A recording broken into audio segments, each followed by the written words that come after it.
Hello, I'm Terry Turner. Welcome to Studio 5. With me on the show today are Major Gabe Zinni from the Defense Media Activities Army production team and Petty Officer Kevin O'Brien, news anchor for TPC News. America is commemorating the 50th anniversary of the war in Vietnam. It's a time to honor and to welcome back all the men and women who fought in that war. Joining us today are 6 veterans of the Vietnam War who will share their experiences from the day they arrived to when they came home and in all the years since. These vets are featured in a 30-minute documentary called Veterans of Valor, which will be airing here on the Pentagon Channel.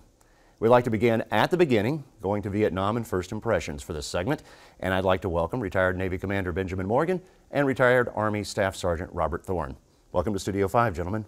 Thank you. Thank you, sir. Can you tell us just very briefly the circumstances that led you to Vietnam and what your job was there? My name is Ben Morgan. I'm originally from Chicago. I volunteered for Vietnam. I come from a very large family.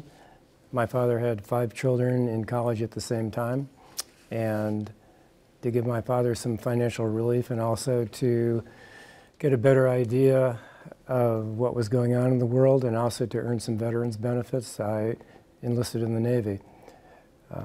It took about 4 months between the time I enlisted to the time I was sent to Vietnam.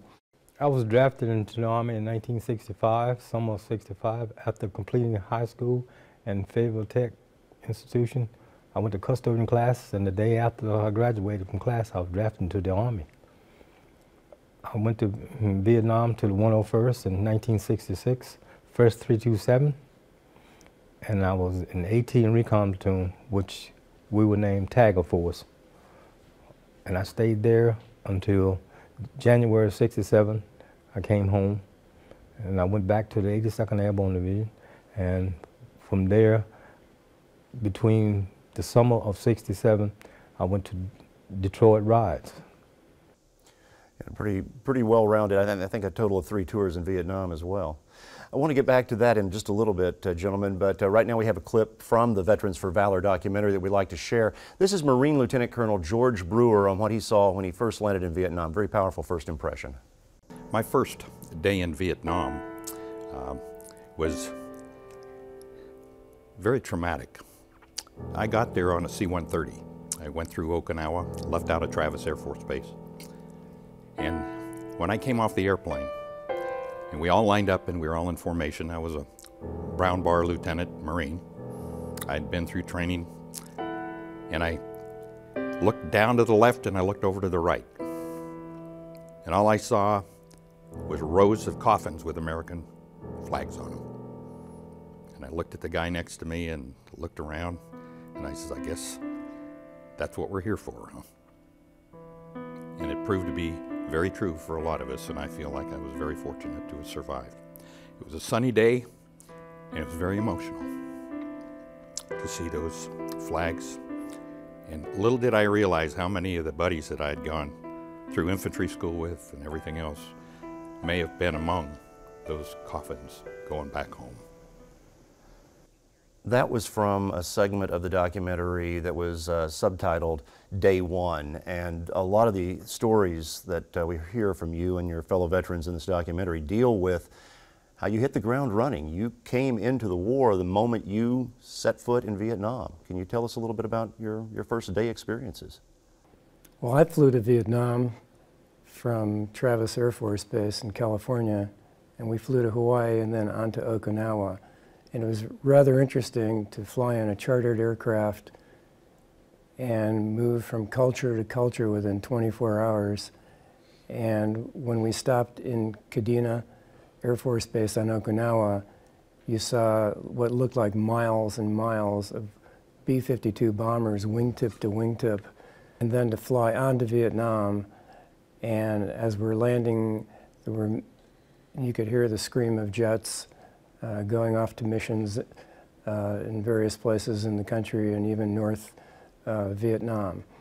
You could see Vietnamese troops, there were Korean troops, lots of Americans, and there were also many civilians who worked around the airport. The climate change was very substantial, and of course we were all very tired from a very long plane flight. So basically, It was nice to get off the airplane, but it was all very strange, and yet it was all very exciting. Your first day? My first day in Vietnam, like you said, we flew into Travis, and then from Travis to Hawaii, and then Kadena, and then to Air Base in Saigon there, and went up to the replacement company. And during the transportation to the replacement company, we were hit. We entered the replacement company with a force issue of weapons and stuff to go to the field with. First day of Vietnam. But the second day, we were put on choppers and I was carried to the 101st. Being in that environment stateside prior to going, where you knew someone that was either just coming back or getting ready to go, what were some of your expectations, in your mind of what you were going into versus the experiences that you got after you were over there? Well, after being raised right there in Fayetteville, North Carolina, at Fort Bragg, I saw soldiers that came back wounded and soldiers that came back in boxes. But my perspective for that was I was going off to war myself. Unlike the others that you'll see today, I traveled independently. The Navy folks didn't travel as a unit. So I flew in a commercial airliner, and I thought that what I was going to be experiencing was a smaller camp. And instead, Naval Support Activity Da Nang, where I was sent to, turned out to be the biggest overseas command in the U.S. Navy, and it was absolutely immense. So there was a 400-acre hospital. There was the largest service craft fleet in Asia. There were Navy ships bombarding. There were aircraft screaming overhead. There was the ebb and flow of people traveling to and fro in all sorts of military vehicles, and it was absolutely fascinating.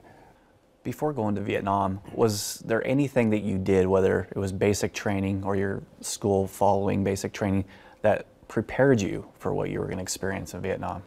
I did a lot of reading from various sources, what little I could find.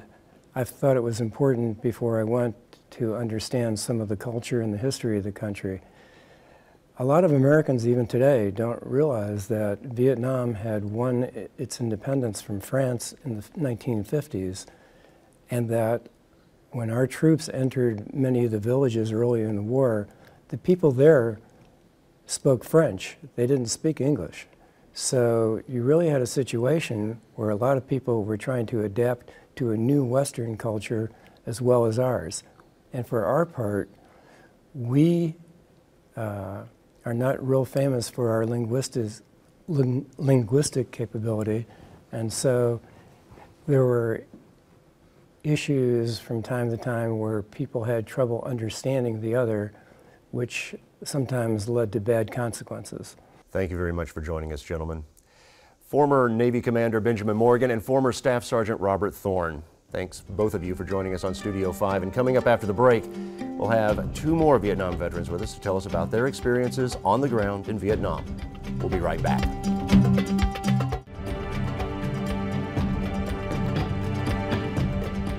Welcome back to Studio 5. I'm your host, Terry Turner.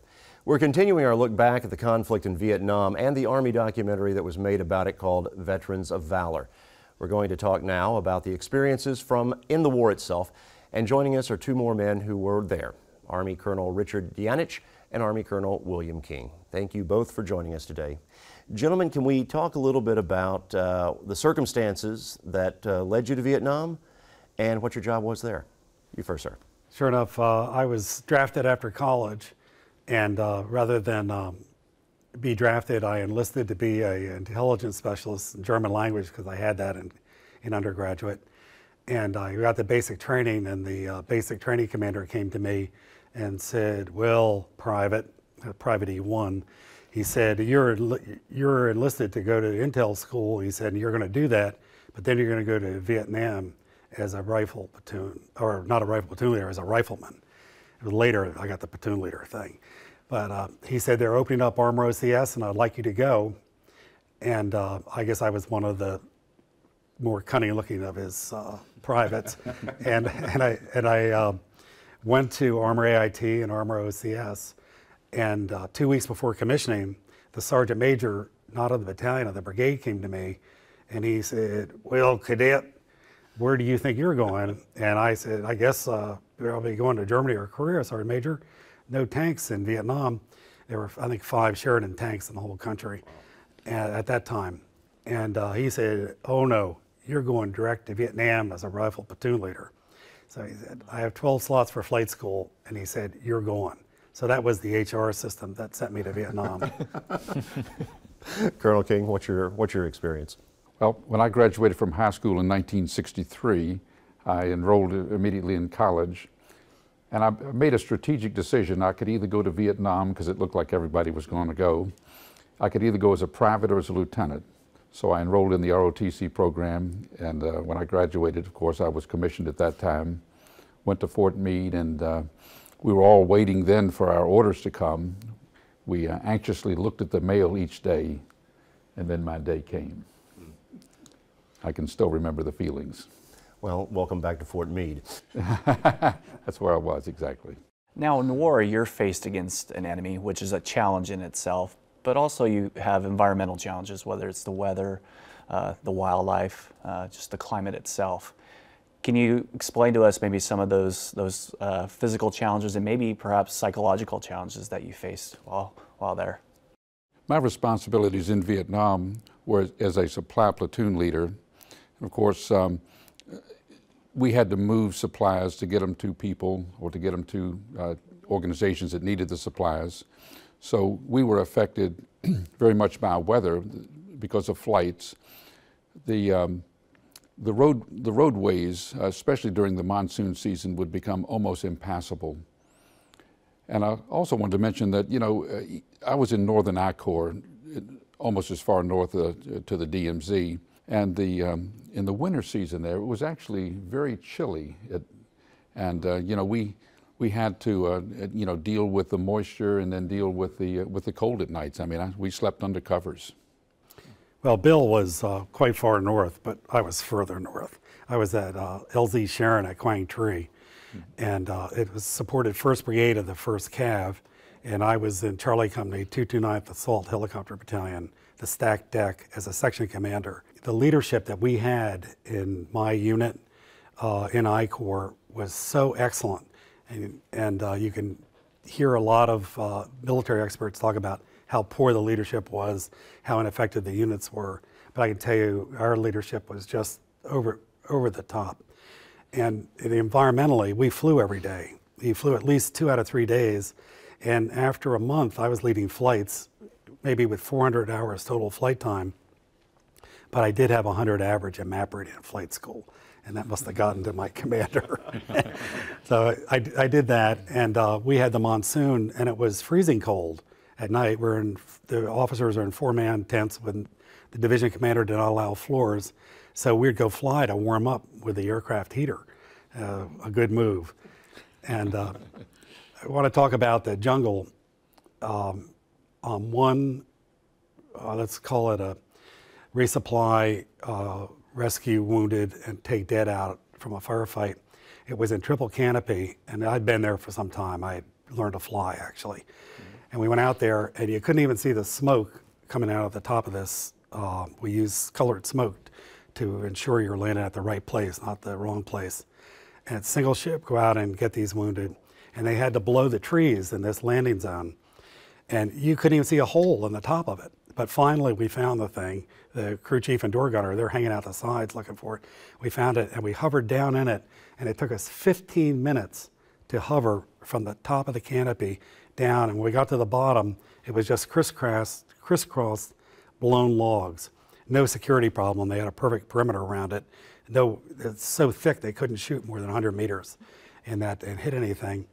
But we got down, and I looked up through the top window in the Huey, it's called the greenhouse, to see the sky, and I'm hovering there, and there was no sky. It was all trees.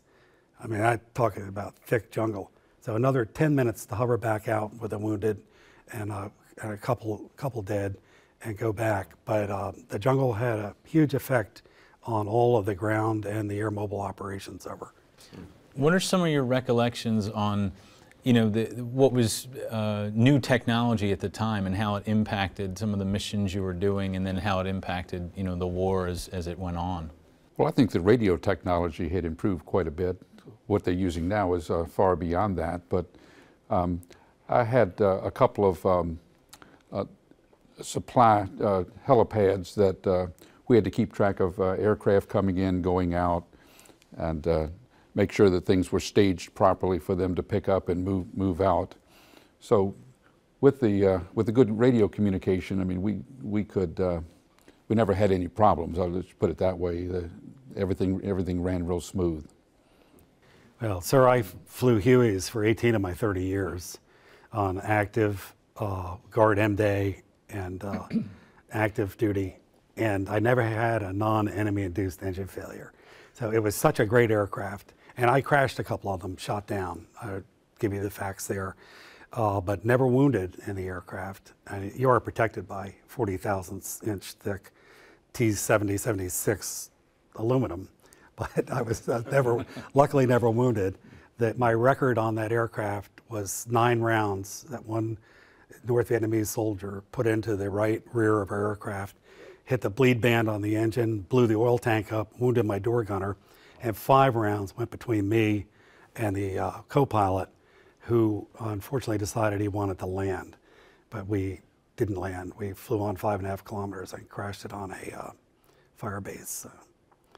But that air mobile technology, someone had the wisdom to make a good aircraft even better by going from the D series with only 1,100 horsepower to the H series. I think I had that in the other segment we did over. Absolutely amazing. The Huey was just the icon of the war too, an amazing machine. Absolutely amazing story. Let me tell you, I flew that aircraft behind enemy lines, and we're not talking about going 150 meters over. We're talking about going deep into Laos to insert and extract American Special Forces, 5th Special Forces Group guys. And I got shot up there several times, and that aircraft, I mean, streaming fuel out the bottom of it, the warning lights on. In one case, I had to chop trees down to rescue the, with our main rotor blades, to rescue the team. This is 45 miles, nautical miles, southwest of Quezon in Laos. And the bottom of the blades were stripped of the outer coating. It looked like tinfoil, some kind of honeycomb on the inside. Amazing story. But it flew back, and they took the radios out of it and dropped it in the South China Sea. Wow, absolutely amazing. That would be a show in and of itself. Unfortunately, we're out of time for this segment. Gentlemen, thank you so much for joining us. Army Colonel Richard Janich and Army Colonel William King, thank you both for joining us today on Studio 5. Gentlemen, coming up after the break, saying goodbye to comrades and coming home from war, the emotional reunions with family, and also the protests and violence that a lot of veterans came home to. We'll be right back.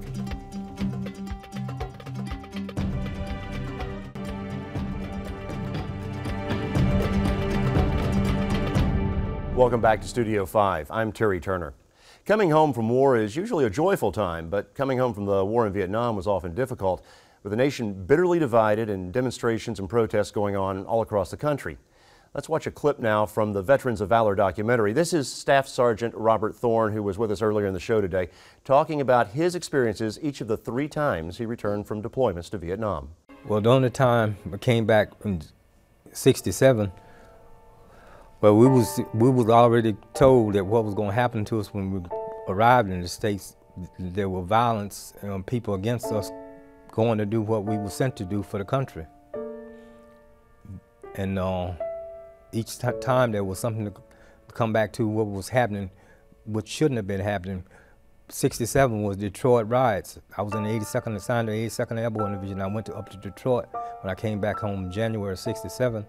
And when I went over for Tet of '68, I came back to DC riots, which were the riots that started after they killed Martin Luther King. And '72, when I came home, the country was trying to come out of Vietnam, so it wasn't a pleasant thing. There was not a lot of money, and there was homeless vets, and there was families without their dads, brothers, and sisters. Joining us now are Marine Lieutenant Colonel George Brewer and Army Colonel Lars Larson. Thanks for joining us today in Studio 5, gentlemen.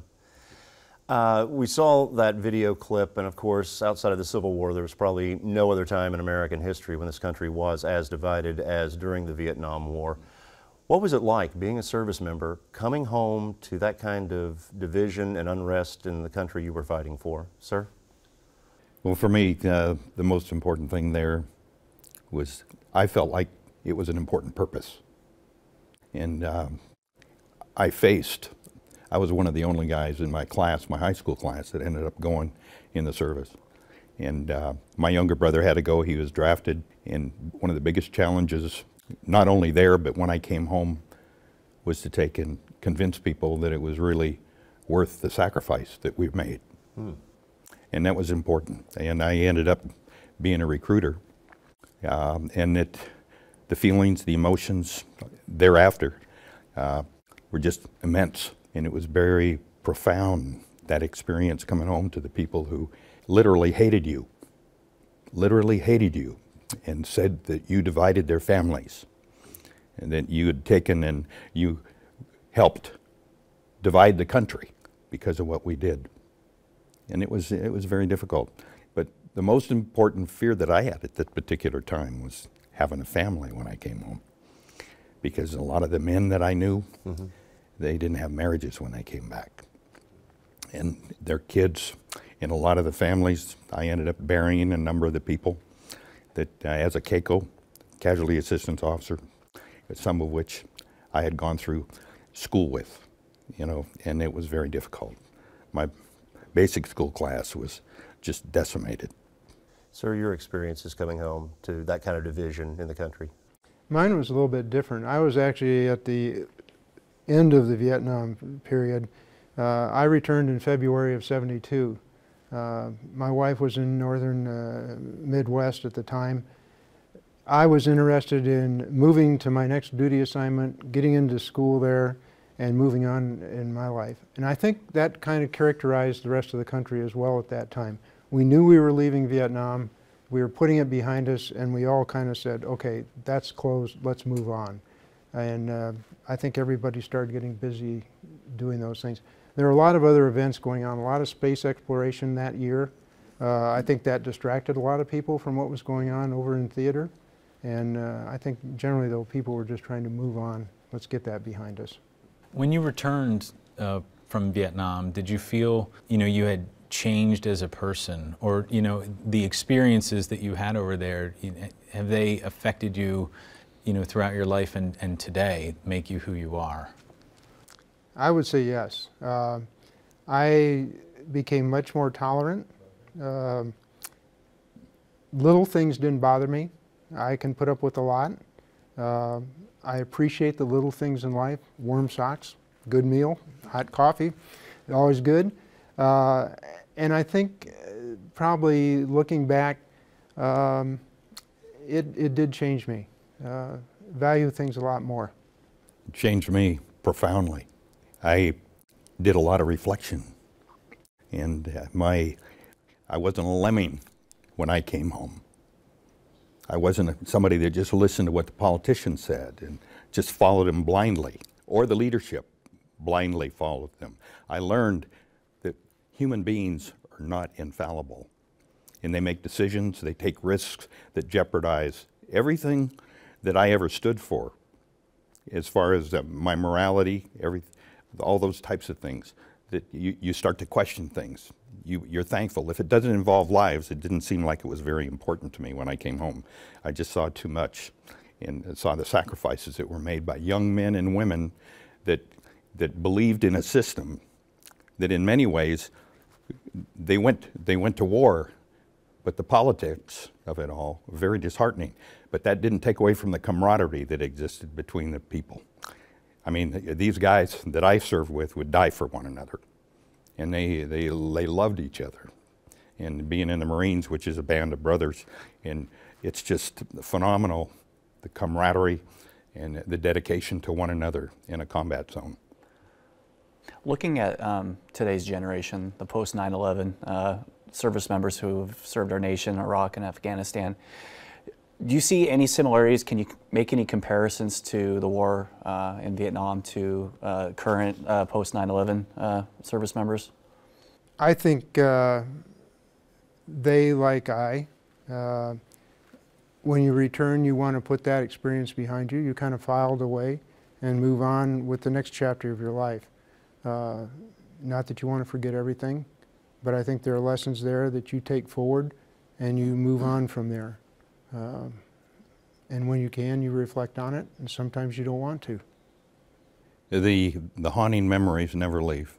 They're always there. And my own personal experience with the men and the men that I served with, especially the ones that never made it afterwards, that came back, that sacrificed or did their duty during that period of time, they were forgotten. And today I pray to God that we don't forget our guys and our families. And as you watch those wounded warriors come back at the Pentagon, and you see them come down there, and you see the children, and you see the wives, and you pray to God that they're strong and that the nation doesn't forget them because of their sacrifice. They went when other people were sitting fat, dumb, and happy at home, and only 2% of us serve. So there's a question, and I just pray to God we don't forget our servicemen that have sacrificed so much, especially those that didn't come home and their families. Very powerful, very powerful. Thank you. I'd like to thank our guests today for this segment, Marine Lieutenant Colonel George Brewer and Army Colonel Lars Larson, and the rest of the Vietnam veterans who joined us today for Studio 5. And on behalf of everyone here at Studio 5, thank you all for your service. We'll see you next time on Studio 5.